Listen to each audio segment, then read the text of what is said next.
एक राजू नावाचा मुलगा होता. त्याने नेटकंच 10वी पास करून तालुक्याच्या गावाला 11वीला ॲडमिशन घेतलेले होते. राजूकडे 10 ते 12 एकर शेती होती. पेरणीचा दिवस चालू होता. सोमवार दिवस उजाडलेला होता.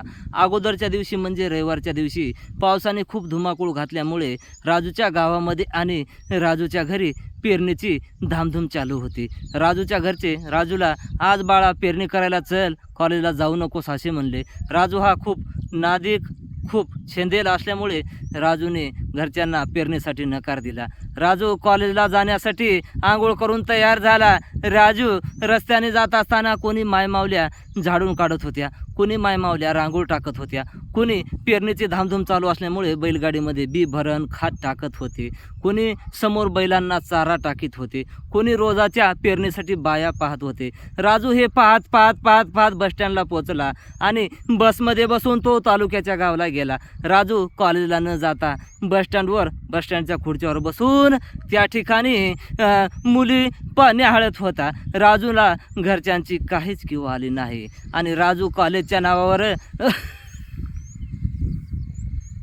तालुक्याला जाऊन खुर्चीवर बसून मुली न्याहाळत बसला होता.